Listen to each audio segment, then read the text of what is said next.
न कंचित शाश्वतम माँ कदापि त्यज। कुछ भी शाश्वत नहीं है, कभी हार मत मानो। संस्कृत की इसी सामर्थ्य के चलते ये माना जाता है कि संस्कृत पढ़ना माने वेद पढ़ना। आज संसार में संस्कृत का मान सम्मान गौरव है। ज्यादातर भाषाएं संस्कृत जैसी वैज्ञानिकता से जुड़ना चाहती हैं। संस्कृत ने वसुधैव कुटुंबकम के जरिए पूरी धरती को एक परिवार में बदल दिया है। लखनऊ के एक सुसंस्कृत संस्कारित परिवार में जन्मी पली डॉक्टर नवलता का जीवन अच्छी परवरिश और सकारात्मक सोच का उदाहरण है। संस्कृत भाषा उन्हें मातृभाषा के रूप में विरासत में मिली और इसे उन्होंने अपने बच्चों से साझा किया। डॉक्टर नवलता की संस्कृत सेवा का आकलन करके उत्तर प्रदेश संस्कृत संस्थान ने अभी हाल में उन्हें महर्षि व्यास पुरस्कार से सम्मानित किया है। उनकी 19 पुस्तकें प्रकाशित हो चुकी हैं। आज डॉक्टर नवलता अपने अनुभव हमारे साथ बांटने के लिए मन के मौसम में शामिल हो रही हैं। तो बहुत स्वागत है डॉक्टर नवलता, नमस्कार। नमस्कार जी, बहुत बहुत धन्यवाद आपका, बहुत आभार मुझे अवसर दिया। हाँ, तो नवलता जी, आपसे बातचीत की शुरुआत के लिए मुझे एक श्लोक बहुत उपयुक्त लग रहा है। शनै पंथा शनै कंथा शनैः पर्वत लंघनम शनैर्विद्या शनैर्वित्तम पंचैतनी शनै शनै। राह धीरे धीरे कटती है, कपड़ा धीरे धीरे बुना जाता है, पर्वत पर धीरे धीरे चढ़ा जाता है, विद्या और धन भी धीरे धीरे प्राप्त होते हैं। सिर्फ यही 5 नहीं, आपने छोटे छोटे लक्ष्यों को अपनी लगन और निष्ठा से विशिष्ट ढंग से पूरा किया।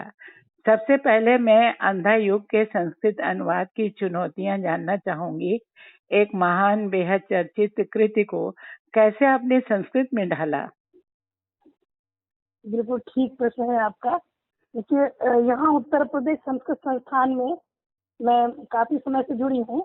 तो अभी यहाँ पर संस्कृत नाट्य कार्यशालाएं चल रही और उसमें एक कोई भी संस्कृत नाट्य का प्रदर्शन करना होता है संयोजक को। तो एक संयोजक ने कहा कि मैं अंधा युग का नाट्य मंचन करवाना चाहता हूँ और उसने मुझे हिंदी की स्क्रिप्ट दी। तो मैंने जब उसको पढ़ा, मैंने सोचा कि इसका, उसने एडिटेड दी, संपादित की हुई, तो मैंने सोचा इसको संपादित न करके पूरा ही क्यों न कर लिया जाए। तो मैंने फिर मूल पुस्तक किताब महल की वो इंटरनेट से निकाली, ई पुस्तकालय से, उसको पूरा पढ़ा और फिर मुझे लगा कि खाली साधारण अनुवाद न करके जैसा वो काव्य नाट्य है उसी शैली में उसको मैं कर दूं। तो उस दृष्टि से मैंने उसको किया और चुनौतियां कोई विशेष तो नहीं आई, लेकिन बस ये है कि कहीं कहीं कुछ ऐसे जैसे रिद्म है, उसकी गति यति जो काव्यात्मक शैली है उसमें अवश्य थोड़ा लगा, लेकिन मैंने उसको प्रयास किया कि मैं उसे पूरा करूं। जैसे उदाहरण के लिए मैं आपको 2 पंक्तियां बताती हूँ जी। ये बिल्कुल आरंभ में कौरव नगरी प्रथम अंक है जी। तो उसमें था कि मर्यादा खंडित हुई इस प्रकार का। तो पूरा समय उतना नहीं है कि मैं पूरा हिंदी भी बताऊं और फिर संस्कृत भी बताऊं। तो उसको मैंने काव्य में कैसे खंडशो विकीर्णा संजाता मर्यादा खंडिता उभाभ्याम पक्षाभ्याम एषा पांडवै किंचिदल्पम कौरवैस्तु अधिकम शोणितपातः प्राप्स्यते कदा विरामम। इस प्रकार से करके मैंने उसी जिस छंद में उन्होंने लिखा था उसी छंद में मैंने इसको बांधा और प्रायशः पूरे नाट्य में कभी इस प्रकार से जो छंदबद्ध हैं छंदोबद्ध, उनको छंदोबद्ध, जो गद्य में है उनको गद्य में, ऐसे संवादों को मैंने वहां पर लिखा और उस बच्चे ने कानपुर में इस नाट्य का मंचन करवाया और बहुत सराहा गया। जी जी। बहुत ही मुश्किल होता है इस तरह की कृतियों पे काम करना, बहुत चुनौतियां होती हैं। आनंद आया, मुझे बहुत आनंद आया। जी। अच्छा, इसी प्रश्न का दूसरा पहलू है किन्नर कथा का अनुवाद। उसमें भी आपने बिल्कुल निजी तौर पर प्रयास किया होगा उस काम के लिए, तो कुछ उसके बारे में बताएं। उसके बारे में तो ये ऐसा हुआ कि काफी समय पहले, लगभग 10 वर्ष पहले, महेंद्र भीष्म जी से मेरी भेंट हुई और उन्होंने मुझे किन्नर कथा दी। मैंने पढ़ा और उन्होंने ये अपेक्षा की, मुझे भी अच्छा लगा, मैंने उसका अनुवाद आरंभ किया और करीब 50-60 पृष्ठ मैंने अनुवाद कर लिया। जी। लेकिन ऐसे जैसे जैसे व्यक्ति का भाग्य होता है, वैसे मतलब वस्तु का या पुस्तकों का भी भाग्य होता है। तो कुछ संयोग ऐसा हुआ कि उसके बाद बार-बार मैं सोचती रही, लेकिन उस किन्नर कथा का अनुवाद अभी तक पूर्ण नहीं हो पाया। लेकिन मैं बहुत शीघ्र ही उसको पूरा करूंगी, जी जी। शायद 1-2 महीने में ही पूरा कर दूंगी। हम्म। तो और वो पुस्तक प्रकाशित होगी। जी। जी, उसके ट्रांसलेशन में आपको क्या लगा? हाँ, किन्नर कथा के अनुवाद में अंधा युग से अधिक चुनौती है। जी। इसलिए क्योंकि एक तो वो बुंदेलखंड की भूमि पर वो लिखा गया है, अच्छा। और दूसरा जो, हाँ, और किन्नरों का जो सांस्कृतिक और सामाजिक परिवेश होता है, उनका जो भाषागत उनका जो एक विन्यास होता है, तो उसमें बहुत सारे ऐसे शब्द, ऐसे वाक्य भी आते हैं जो संस्कृत की सांस्कृतिक पृष्ठभूमि से भिन्न होते हैं। क्योंकि जी संस्कृत एक आदर्श भाषा है, और किन्नरों का जीवन और उनका पूरा परिवेश कैसा होता है आप जानती हैं। जी। तो उसमें बहुत सारे वाक्यों को पहले अनुवाद करने में मुझे कुछ संकोच भी हुआ है कि अरे ये तो संस्कृत वाले, पता नहीं, संस्कृत के विद्वान बड़े असहिष्णु होते हैं मैं बताऊं तो। लेकिन फिर मैंने उनको सुधार करके थोड़ा उनका अनुवाद किया। उसके लिए कुछ शब्द और कुछ जो कहावतें या मुहावरे थी इस तरह की भाषा को, कुछ तो मैंने कोशों से देखा और कुछ अपने आप बनाया। जी जी। तो वो जब लिख जाएगा तो मेरे विचार से एक विलक्षण ही वो कथानक होगा।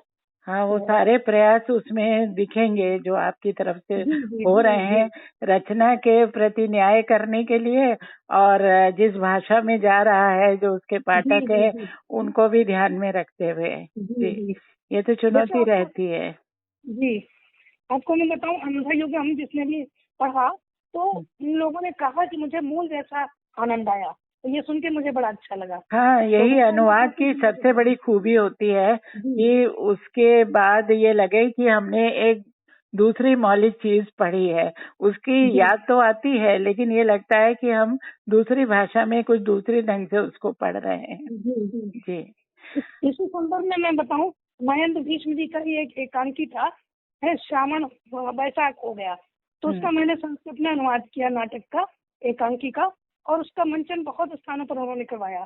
जी। तो जिन लोगों ने संस्कृत नहीं पढ़ी कभी, ऐसे लोगों ने भी उसको देख कर कहा ये तो लगता ही नहीं है कि हम संस्कृत का नाटक देख रहे हैं, और सुन रहे हैं, सब समझ में आया।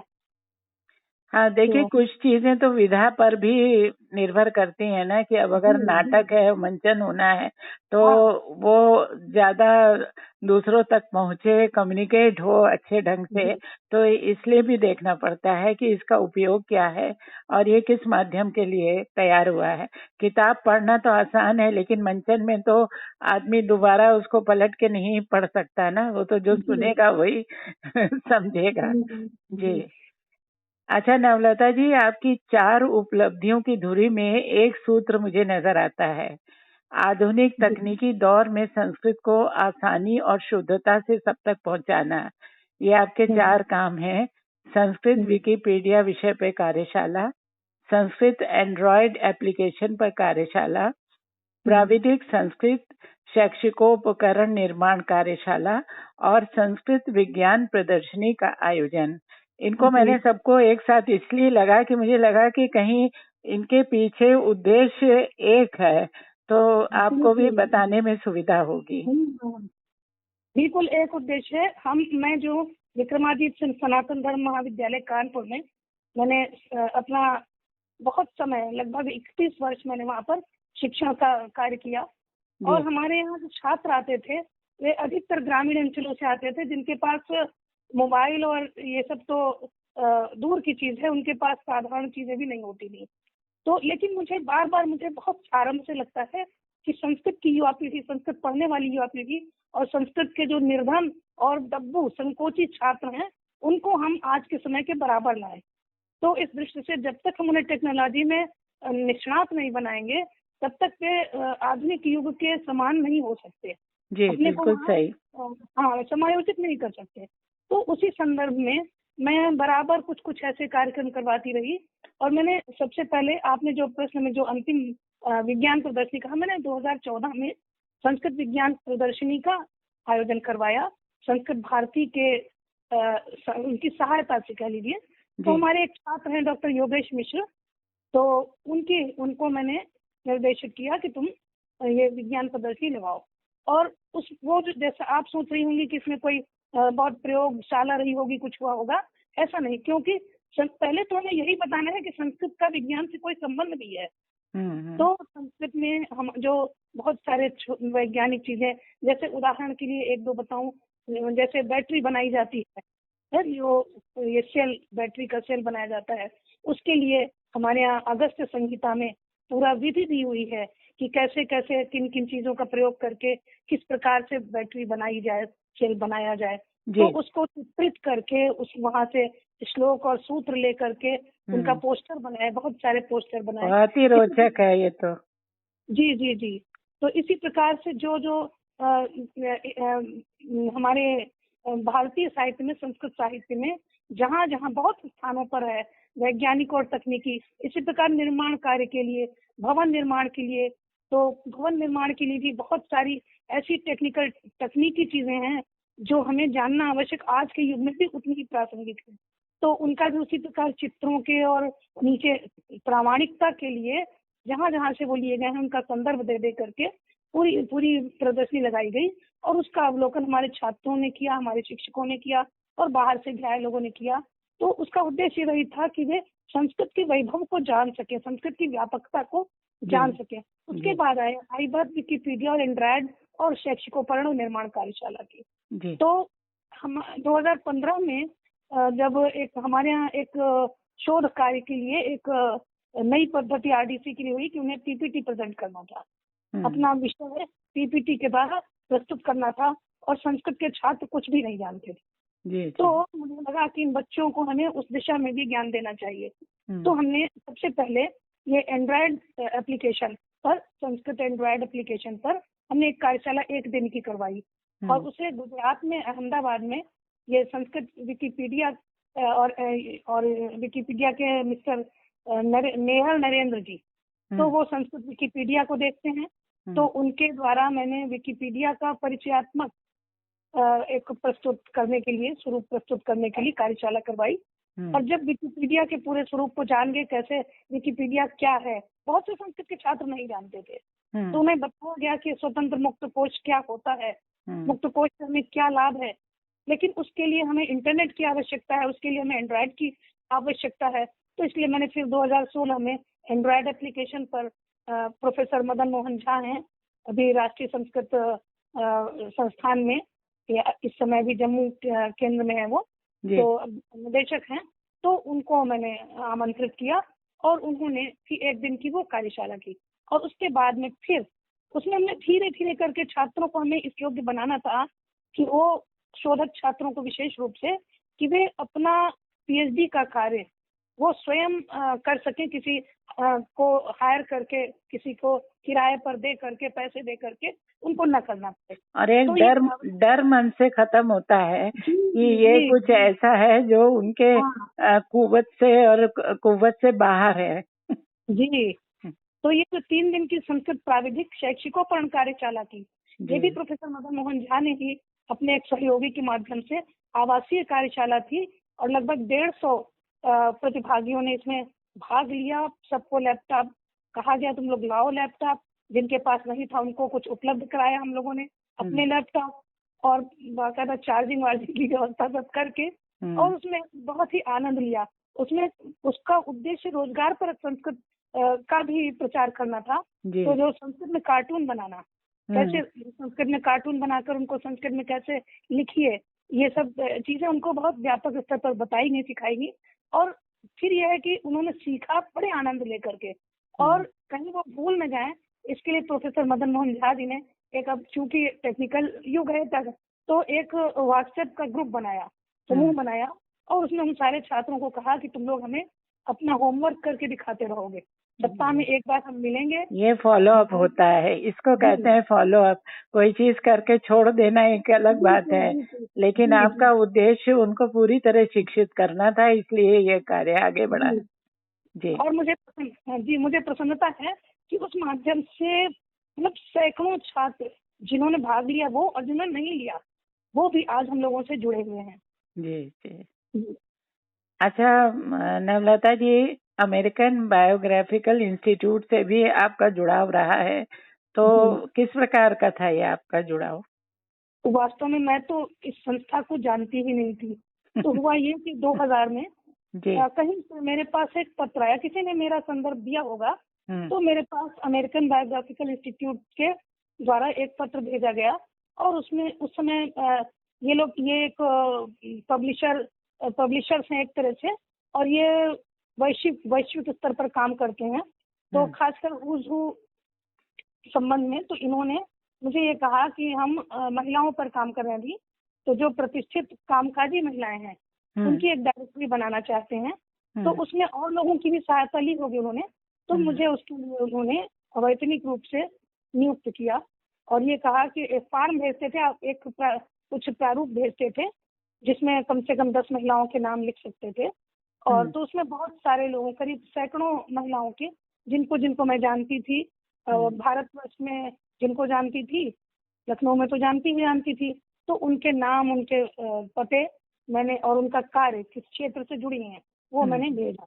तो मैं 2000 से 2002 तक उससे संबद्ध रही। उसके अच्छा। बाद हाँ जी, कालिदा कालिदास ग्रंथावली के संपादन में आपने किस प्रकार का योगदान किया? क्योंकि जितनी बातचीत अभी तक हुई है उसके आधार पर ये कहा जा सकता है कि हर एक में आपने अपना मौलिक इनपुट दिया है, हर एक में अपनी शैली में आपने काम किया। तो इसमें क्या प्रयोग किए आपने? बिल्कुल, ये अचानक कालिदास ग्रंथावली, तो ये एक प्रोफेसर महाकवि है वो, प्रोफेसर सनातन रेवा प्रसाद द्विवेदी जी, आचार्य रेवा प्रसाद द्विवेदी जी का कालिदास ग्रंथावली प्रकाशित हो रही थी। ये 2081 की बात है, ओ सॉरी 1981 की बात है। तब तो मैं शोधक छात्रा थी, है ना। तो उस समय उत्तर प्रदेश संस्कृत संस्थान में ही संस्कृत अकेडमी थी। तो संस्कृत अकेडमी में जो निदेशक और सहायक निदेशक थे, उनको शायद मुझ में कुछ ठीक लगा होगा कि हाँ ये लड़की कुछ सहायता कर देगी। तो उन्होंने उसमें बहुत सारे ऐसे लेख जो रिकॉर्ड हुए थे, जो लेक्चर्स हुए थे, जो व्याख्यान हुए थे विद्वानों के, तो इन विद्वानों के व्याख्यानों को उन्होंने मुझे, तब टेप रिकॉर्डर होते थे, आज की तरह ये यूट्यूब वगैरह नहीं होते थे, तो वो टेप रिकॉर्डर में रिकॉर्ड किए हुए उन लेखों को, वो वक्तव्यों को, व्याख्यानों को उन्होंने मुझे दिया और कहा इनको सुन करके इनको तुम लिखो, और यदि कुछ भाषा में, भाई बोलने में कुछ गलती हो जाती है तो वो यदि हो तो वो ठीक करो। तो मैं 6 महीने केवल वहां पर तब मैंने काम किया था। उसके बाद मेरी नियुक्ति हो गई थी, मैं चली गई। तो उसमें कुछ व्याख्यानों को मैंने इस तरह से लिखा था, ट्रांसक्रिप्शन का काम किया था हाँ आपने? जी, बदल दिया था जी। नवलता जी, आपने बहुत से शोध कार्य करवाए हैं अपने देख रेख में, तो उनमें क्या नए विषय आपने सुझाए अपने शोधार्थियों को? जी, मैंने, मेरे निर्देशन में, मेरे पर्यवेक्षकत्व में 12 शोध छात्रों ने शोध कार्य किया और उन्हें पीएचडी अवार्ड हुई है। तो ऐसे तो अलग अलग विषय, व्याकरण का भी विषय रहा, साहित्य के भी रहे, दर्शन के भी रहे, लेकिन मुख्य जो 4-5 विषय हैं जिन पर मेरी दृष्टि हमेशा ये रही कि संस्कृत को केवल भाषा समझ के, केवल एक मतलब पुरातन भाषा और उसका साहित्य समझ करके न पढ़ाया जाए, तो बच्चों को इसलिए उत्साहित किया जाए कि उसमें कुछ ऐसा भी है जो हमारे जीवन से साक्षात संबद्ध है। तो उसमें संस्कृत साहित्य में वृक्ष, एक विश्लेषणात्मक अध्ययन, इस पर हमारी एक छात्रा ने कार्य किया और बहुत अच्छा कार्य किया था। क्योंकि वृक्ष जो है वो पर्यावरण की दृष्टि से सबसे अधिक महत्वपूर्ण है। तो दूसरा विषय था जैनाचार, एक वैज्ञानिक अध्ययन। जैन वो थी रश्मि जैन, एक लड़की थी। तो मैंने कहा, वो बहुत संकोची और बहुत हताश टाइप की लड़की थी, तो मैंने कहा तुम जैन आचार पर करो। और जैन आचार में बहुत सारे ऐसी वैज्ञानिक चीजें हैं जो हमें जीवन में कैसे हम जिए सिखाती हैं। विशेष रूप से अभी जो महामारी का समय चल रहा है, इसमें उसके लिए वो ग्रंथ, वो मतलब अभी छपा नहीं है, प्रकाशित नहीं हुआ, लेकिन वो शोध ग्रंथ बहुत महत्वपूर्ण है कि किस तरह से जो जैन धर्मियों के, जैन मुनियों के जो छोटे छोटे दिनचर्यात्मक आचार हैं, उनमें किस प्रकार से हमारे स्वास्थ्य संबंधी चीजें, हमारे पर्यावरण संबंधी चीजें और अन्य वैज्ञानिक चीजें हैं। विज्ञान का मतलब केवल प्रयोगशाला का विज्ञान नहीं होता, तो वो किस प्रकार से जुड़ी हुई हैं, उसमें निहित हैं और उनका कैसे हमें आचरण करना चाहिए। ये था। फिर जी। एक स्वास्थ्य विज्ञान के परिप्रेक्ष्य में अष्टादश पुराणों का अनुशीलन, ये भी मेरी एक छात्रा ने ही किया था और ये बहुत अच्छा कार्य था। तो उसने पूरे मतलब मनुष्य स्वास्थ्य से लेकर के पशु स्वास्थ्य तक, पशु पक्षियों के स्वास्थ्य तक की दृष्टि से अष्टादश पुराणों का अध्ययन किया था। एक और छात्रा ने उपनिषदों में ज्योतिष शास्त्रीय तत्वों पर कार्य किया जी। और अभी जो अंतिम अभी थोड़े दिन पहले ही उसको पीएचडी मिली है, तो उसने शरीर विज्ञान पर कार्य किया। शरीर विज्ञान भारतीय दर्शन, एक भारतीय दार्शनिक अनुशीलन, ऐसा शरीर विज्ञान एक भारतीय दार्शनिक अनुशीलन। तो उसमें भारतीय दर्शनों में शरीर विज्ञान के संबंध में किस प्रकार से बताया गया है, क्योंकि शरीर विज्ञान, मेरा मानना है कि हम लोगों को अपने शरीर के बारे में और अपने शरीर विज्ञान के बारे में कुछ पता नहीं होता है। इसीलिए मैं स्वयं मतलब इसीलिए बहुत सारे जो शारीरिक समस्याएं हैं वो आती हैं। तो भारतीय दर्शन किस प्रकार से शरीर विज्ञान का विश्लेषण करता है, तो ये उसने कार्य किया। तो इस तरह से ये कार्य साक्षात हमारे वैयक्तिक और सामाजिक जीवन से जुड़े हुए हैं। तो इस मेरे विचार से कोई भी शोध कार्य जो समाज के लिए उपयोगी हो वही वास्तव में शोध कार्य है। सही बात है, सही बात है। नवलता जी, आपका अपना साहित्यिक लेखन, नाटकों में अभिनय, गोष्ठियां और मंचों पर काव्य पाठ, ये कुछ रचनात्मक उपलब्धियां भी रही हैं आपकी, तो कुछ उनके बारे में बताइए।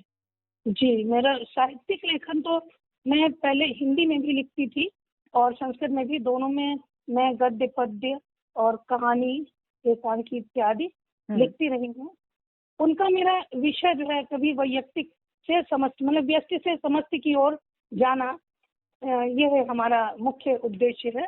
और दूसरी चीज, मेरा जो मुख्य आग्रह संस्कृत के अपने लेखन से है, तो प्रमुख मुख्य रूप से मेरा आग्रह वही है कि हमारे संस्कृत वाङ्मय में जो कुछ भी वैज्ञानिक चीजें निहित हैं उनको निकालकर बाहर लाना, और मौलिक लेखन में मैं जो मानवीय संवेदनाओं को अधिक उभारना चाहती हूँ।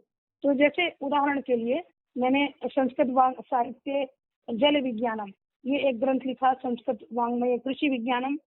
तो ये तो जैसा कि नाम से स्पष्ट है, जल विज्ञानम में जल के मूल से लेकर, जल के उद्भव से लेकर के और पूरा जल विज्ञान उसमें है, जल संरक्षण इत्यादि इत्यादि।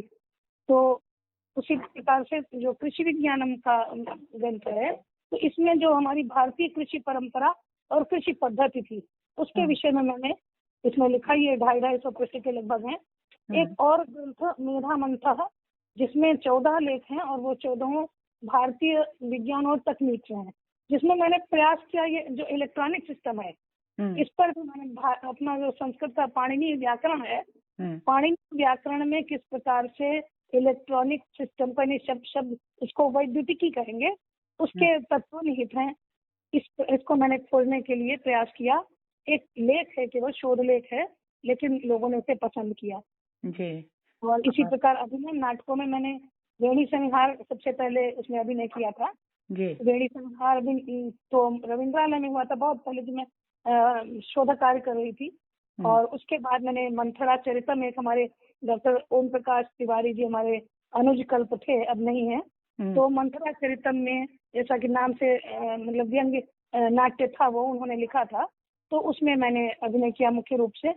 और ये महाभारत कथा पढ़ी मध्यमा व्यायोग, भास का बहुत अच्छा नाटक है, व्यायोग है, तो उसमें भी अभिनय किया। और ये दोनों मंथरा चरितम और मध्यमा व्यायोग ये मंच पर भी और दूरदर्शन में भी ये प्रदर्शित किए गए थे। और गोष्ठी मंचों पर तो हिंदी में भी पहले करते रहे और संस्कृत में तो काफी ही किया। तो ऐसे ही बस छोटे छोटे, जैसे आपने आरंभ में कहा ना, छोटे छोटे लक्ष्यों से, क्योंकि मेरा जो पूरा मेरी जीवनचर्या रही वो ऐसी नहीं थी कि मैं बड़ा लक्ष्य एक साथ साध सकूं। और हाँ, तो इसलिए छोटा छोटा लक्ष्य साध करके ही अब थोड़ा बहुत कुछ पा सकी हूँ, पाना क्या है, हाँ दे सकी हूँ कह लीजिए। जी हाँ। जी, वो देने के लिए ही ये सारे आपने जो प्रयास हैं वो नई एक जो संकल्पना भी उसके साथ जोड़ी है, वो इसीलिए है कि समय के साथ आपने पुरानी पढ़ाई लिखाई को ही नए रंग रूप में ढालने की कोशिश की है। तो कहा है ना, आदाना भी विसर्ग आया, जो कुछ लेना चाहिए उसको बांटने के लिए ही लेना चाहिए। जी जी। जी। तो नवलता जी, एक और गुरु शिष्य परंपरा की गरिमा को बरकरार रखने के आपके प्रयास बहुत प्रशंसनीय हैं।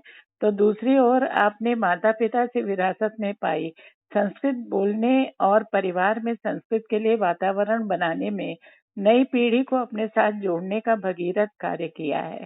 तो बहुत शुभकामनाएं हैं आपके आगामी उपलब्धियों के लिए। आपके आगे जो योजनाएं हैं उनके लिए शुभकामनाएं हैं कि वो सब आपके एक एक करके पूरी हों। उनसे समाज के लिए बहुत कुछ छिपा हुआ है जो आप चाहती हैं स्वदेशिता उसके साथ। तो बहुत धन्यवाद, आपने समय दिया, हमारे साथ कार्यक्रम में शामिल हुई। नमस्कार। नमस्कार, धन्यवाद। आपको भी बहुत बहुत धन्यवाद जो आपने मुझे ये अवसर दिया और चर्चा की। बहुत बहुत धन्यवाद। नमस्ते।